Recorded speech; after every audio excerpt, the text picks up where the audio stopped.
सुबह के ठीक 10:45 पर शहर के सबसे आलीशान कार शोरूम इंपीरियल मोटर्स के बाहर एक बुजुर्ग आदमी धीरे धीरे चलता हुआ पहुंचा।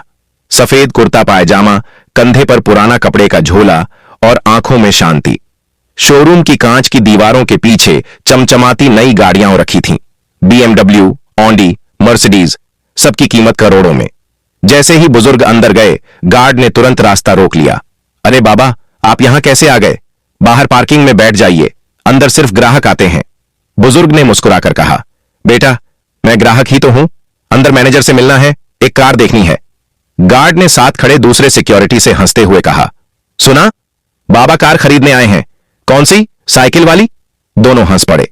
बुजुर्ग ने कुछ नहीं कहा, बस वही शांत मुस्कान रखी और बोले, बेटा, तुम हंसे या रोए, पर मैं अंदर जाऊंगा। तभी अंदर से एक तेज आवाज आई।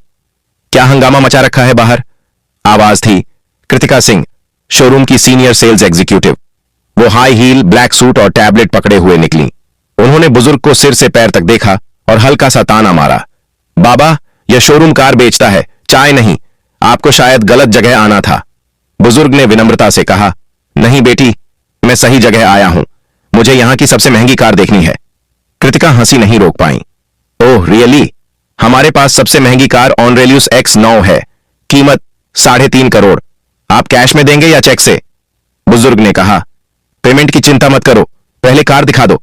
कृतिका ने अपने साथी विक्रम से कहा, जरा कार कवर हटा दो, हमारे VIP ग्राहक दर्शन करना चाहते हैं। विक्रम मुस्कुराया और बोला, मैडम, यह मजाक है क्या? यह आदमी तो लगता है फुटपाथ से चला आया है। कृतिका ने कहा, हां, पर थोड़ा टाइम पास करने में क्या बुराई है। दोनों हंसते हुए कार के पास गए और कवर हटाया। कार की बॉडी चमक उठी। बुजुर्ग ने उसे गौर से देखा, फिर धीरे से कहा, इसकी इंजन साउंड मुझे सुननी है। विक्रम झुंझलाया, बाबा, यह कोई लोकल गाड़ी नहीं है, इसमें बैठना भी मना है, यह शोपीस है। बुजुर्ग बोले, तुम्हारे मालिक से मिलवाओ, वही बात समझेंगे। कृतिका ने झुंझलाते हुए कहा, ओ गॉड, अब ये मालिक से भी मिलना चाहते हैं। फिर रिसेप्शन पर जाकर फोन उठाया। सर, एक बूढ़ा आदमी आया है, कह रहा है वो एरेलियस X9 खरीदना चाहता है, शायद मजाक कर रहा है। फोन के उस पार से आवाज आई, मजाक करने दो, थोड़ी देर में खुद चला जाएगा। यह आवाज थी अभिषेक मेहरा, शोरूम का जनरल मैनेजर, एक अहंकारी, सेल्स ड्रिवन आदमी जो लोगों को उनके कपड़ों से आंकता था। कृतिका ने फोन रखा और बुजुर्ग से बोली, मैनेजर साहब बिजी हैं, आप किसी और दिन आइए। बुजुर्ग ने कहा, मुझे आज ही मिलना है, जरूरी बात है। विक्रम ने हंसकर कहा, जरूरी बात यह है कि आपको यहां से जाना चाहिए बाबा, बाहर पानी रखे हैं, पी लीजिए। इतना कहकर वो दोनों अंदर चले गए। बुजुर्ग कुछ पल वहीं खड़े रहे, फिर पास की कुर्सी पर बैठ गए। थोड़ी देर बाद एक छोटा सा लड़का, लगभग 25 साल का, उनके पास आया। नाम था रवि तिवारी, नया जूनियर सेल्समैन। रवि ने पूछा, बाबा, सब आपको डांट क्यों रहे हैं? आपको कुछ चाहिए क्या? बुजुर्ग मुस्कुराए, बस तुम्हारे मैनेजर से मिलना है बेटा।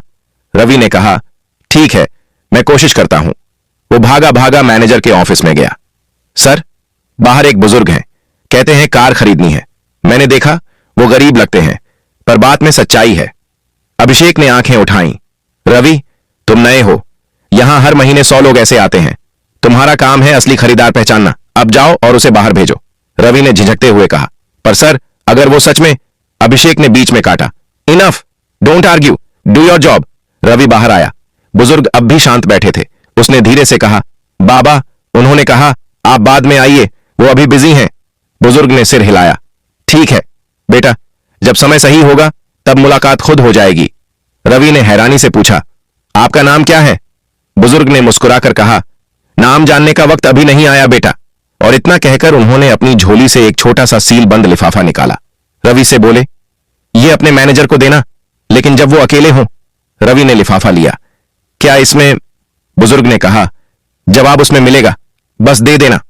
रवि कुछ समझ नहीं पाया, लेकिन जब उसने बुजुर्ग की आंखों में देखा तो अजीब सी गहराई महसूस हुई, जैसे वो कोई आम आदमी नहीं, कुछ और ही है। वो लिफाफा उसके हाथ में भारी लगने लगा। रवि ने वो सील बंद लिफाफा सावधानी से अपनी शर्ट की जेब में रखा। शोरूम के अंदर अब भी वही गहमा घमी थी, नए ग्राहक, चाय की ट्रे, चमकते टायर और सेल्स की बातें। लेकिन रवि का ध्यान अब कहीं और था। हर बार जब उसकी उंगलियां उस लिफाफे को छूतीं, उसे लगता जैसे उसमें कुछ बड़ा छिपा है।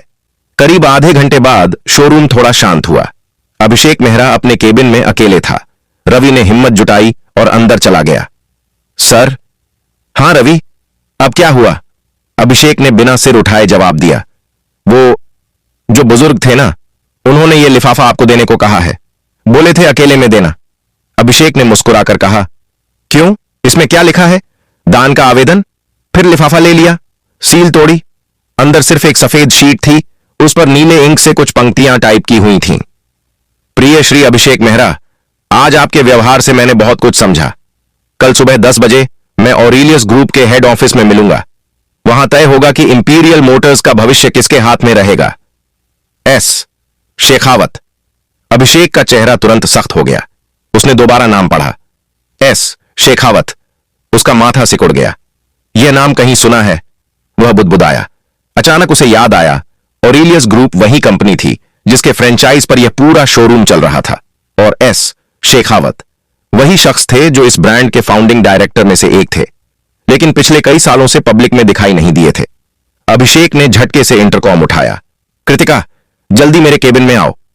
कुछ सेकंड में कृतिका अंदर पहुंची। क्या हुआ सर? अभिषेक ने उसे लिफाफा थमाया। पढ़ो यह।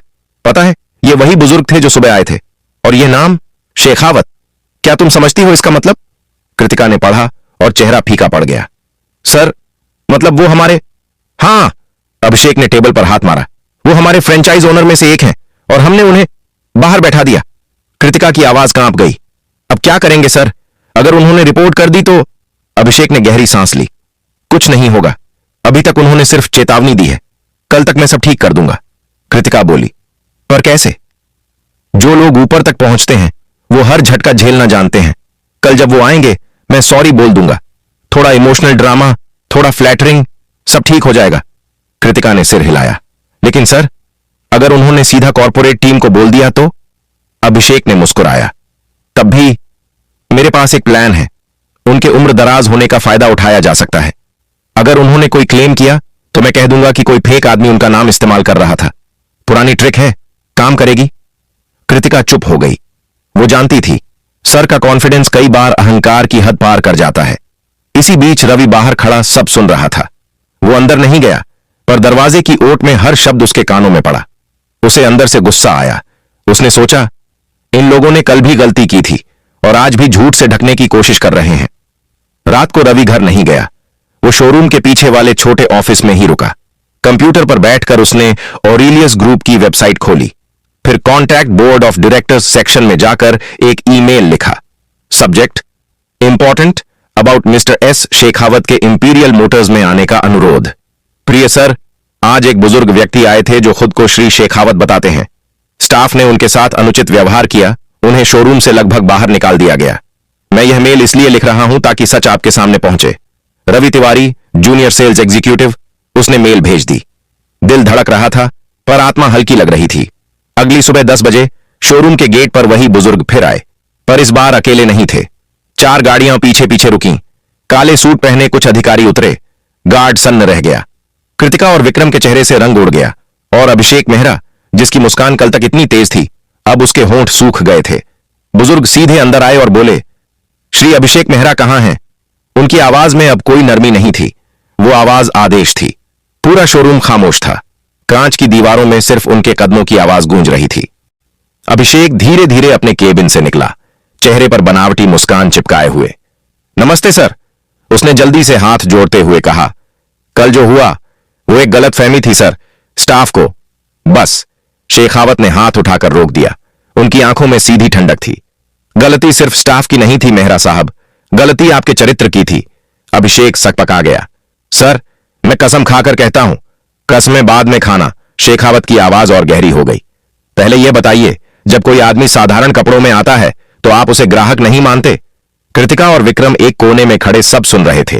कृतिका के गले में पसीना उतर आया था। शेखावत आगे बढ़े और शोरूम के बीचों बीच रुक गए।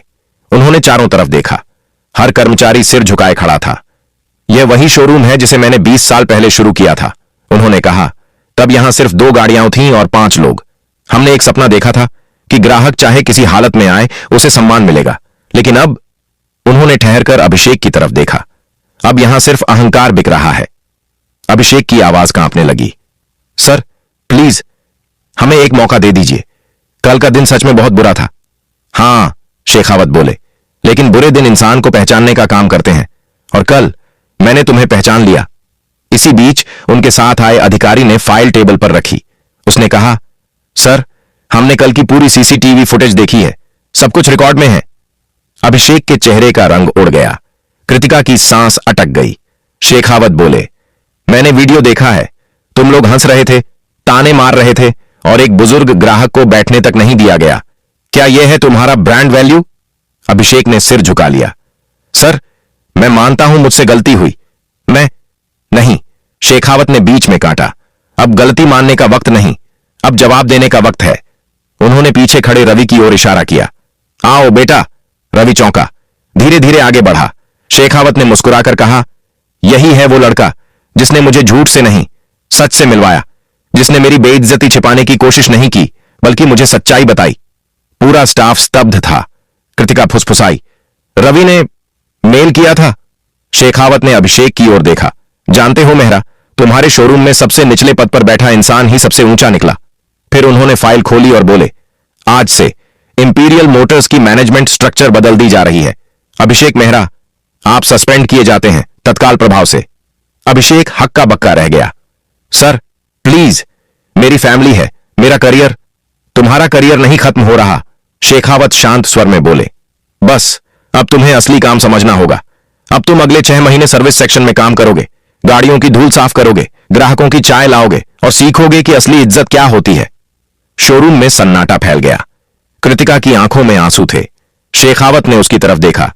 और तुम मिस कृतिका, तुम्हें एक और मौका दिया जा रहा है, लेकिन याद रखना, अगर अगली बार किसी ग्राहक को उसके कपड़ों से आंका गया तो तुम बाहर होगी। कृतिका ने सिर झुकाकर कहा, सॉरी सर, मैं समझ गई हूं। फिर शेखावत ने रवि की तरफ रुख किया। रवि, तुमने सच की कीमत चुकाई नहीं बल्कि कमाई है। आज से तुम इस शोरूम के असिस्टेंट मैनेजर हो। रवि की आंखें फैल गईं। सर साहब, मैं तो नया हूं। हां, शेखावत मुस्कुराए, लेकिन तुम्हारे पास वो है जो यहां किसी के पास नहीं, इंसानियत। कृतिका ने धीरे से कहा, रवि, तुमने जो किया वो कोई नहीं कर पाता। रवि ने जवाब दिया, मैंने बस वही किया जो सही लगा। शेखावत ने आखिरी बार अभिषेक की ओर देखा। याद रखो मेहरा, ब्रांड की असली कीमत कारों में नहीं होती बल्कि उन हाथों में होती है जो उन्हें सम्मान से छूते हैं। उन्होंने अपनी छड़ी उठाई और दरवाजे की ओर बढ़ गए। हर कदम की आवाज शोरूम की फर्श पर गूंज रही थी, मानो हर गूंज कह रही हो, इंसानियत की गाड़ी सबसे आगे चलती है। 3 हफ्ते बीत चुके थे। शोरूम का माहौल अब पहले जैसा नहीं था। हर कोई थोड़ा ज्यादा विनम्र, थोड़ा ज्यादा सतर्क हो गया था। इंपीरियल मोटर्स का बोर्ड अब और भी चमकने लगा था, पर अब उसकी चमक सिर्फ कारों से नहीं बल्कि रवि की ईमानदारी से थी। रवि अब असिस्टेंट मैनेजर था। कर्मचारी उसे सर कहने लगे थे, लेकिन वो हमेशा मुस्कुराकर कहता, अरे सर मत बोलो, रवि ही ठीक है। वो हर सुबह सबसे पहले आता, शोरूम की लाइट्स ऑन करता और वहीं पुरानी जगह पर 5 मिनट खड़ा रहता जहां शेखावत साहब बैठे थे। उसके लिए वो जगह अब किसी मंदिर से कम नहीं थी। एक दिन कृतिका आई और बोली, रवि, आज तुम्हें ऑरेलियस हेड ऑफिस से बुलावा आया है। रवि थोड़ा चौंका। मुझे? किस लिए? कह नहीं सकते, कृतिका बोली। बस उन्होंने कहा है कि मिस्टर शेखावत खुद मिलना चाहते हैं। कांच की ऊंची बिल्डिंग जहां हर दरवाजा अपने आप खुलता था। रवि ने कभी इतना बड़ा ऑफिस नहीं देखा था। रिसेप्शनिस्ट ने कहा, मिस्टर रवि तिवारी, सर आपका इंतजार कर रहे हैं। वो अंदर गया। शेखावत साहब वहीं थे, सफेद कुर्ते में, लेकिन अब उनके सामने एक मोटी फाइल थी और कई चार्ट्स। आओ रवि, उन्होंने कहा। कैसे हो? जी सर, अच्छा हूं, सब ठीक चल रहा है। पता है, शेखावत ने मुस्कुराकर कहा, मुझे हर हफ्ते रिपोर्ट मिलती है और तुम्हारे नाम के आगे हमेशा एक ही शब्द लिखा होता है, सच्चाई। रवि झेंप गया। सर, मैं बस अपना काम कर रहा हूं। शेखावत ने कुर्सी से टेक लगाई। रवि, तुम्हें एक बात बतानी है। मैंने फैसला किया है कि अब मैं धीरे धीरे रिटायर हो जाऊंगा। रवि चौंका। क्या? पर सर, बिना आपके तो। शेखावत ने मुस्कुराकर कहा, हर इंजन को एक दिन रुकना होता है बेटा, लेकिन जरूरी है कि गाड़ी चलते रहे। उन्होंने फाइल उसकी ओर बढ़ाई। यह मेरे ट्रस्ट की फाइल है, ऑरेलियस फाउंडेशन। मैं चाहता हूं तुम इसमें डायरेक्टर इंचार्ज के तौर पर काम शुरू करो। रवि के होंठ सूख गए। सर, लेकिन मैं तो एक सेल्समैन था। शेखावत ने कहा। अब तुम एक मिसाल हो और कंपनी को मिसालें चाहिए, सिर्फ मैनेजर नहीं। रवि की आंखें नम हो गईं। उसने बस इतना कहा, मैं वादा करता हूं सर, कभी झूठ के आगे नहीं झुकूंगा। शेखावत ने सिर हिलाया। मुझे पता है, इसलिए तो तुम चुने गए हो। अभिषेक अब सर्विस सेक्शन में था। ग्राहकों की गाड़ियों पर डस्टर चला रहा था। कभी कभी दूसरे स्टाफ उसकी तरफ देखकर मुस्कुराते, पर वो अब कुछ नहीं कहता था। वो चुपचाप काम करता, हर गलती को सुधारने की कोशिश करता। एक दिन रवि सर्विस एरिया में गया। अभिषेक सर। अभिषेक चौंका। किसी ने हफ्तों बाद उसे सर कहा था। मैं बस ये कहना चाहता था, रवि बोला, कि मैं आपकी जगह नहीं ले रहा। मैं बस वही कर रहा हूं जो आपने मुझे सिखाया। काम में लगन रखो। अभिषेक ने उसकी तरफ देखा। आंखों में हल्की नमी थी। रवि, उस दिन अगर तुम सच न बोलते तो मैं कभी अपनी गलती नहीं देख पाता। तुमने मुझे गिराया नहीं, जगाया है। रवि मुस्कुराया। फिर तो हम दोनों ने कुछ सीखा। अभिषेक बोला, हां, एक बात जरूर सीखी, कपड़े नहीं, किरदार पहचानो। दोनों ने हाथ मिलाया। कृतिका पास खड़ी थी। उसकी आंखों में भी एक सुकून था। रात को रवि जब बाहर निकला तो पार्किंग में एक कार खड़ी थी, काली, पुरानी लेकिन चमकदार। वो वही कार थी जिसमें शेखावत साहब उस दिन पहली बार आए थे। उसके बोनट पर एक छोटा सा लिफाफा रखा था। रवि ने उठाया। अंदर सिर्फ एक लाइन लिखी थी, जब दुनिया तुम्हें पहचानने लगे तब भी वही बने रहना जो तब था, जब कोई नहीं जानता था। एस। शेखावत। रवि मुस्कुराया, लिफाफा जेब में रखा और आसमान की तरफ देखा, जहां सितारे भी मानो कह रहे थे, सच की गाड़ी कभी रुकती नहीं।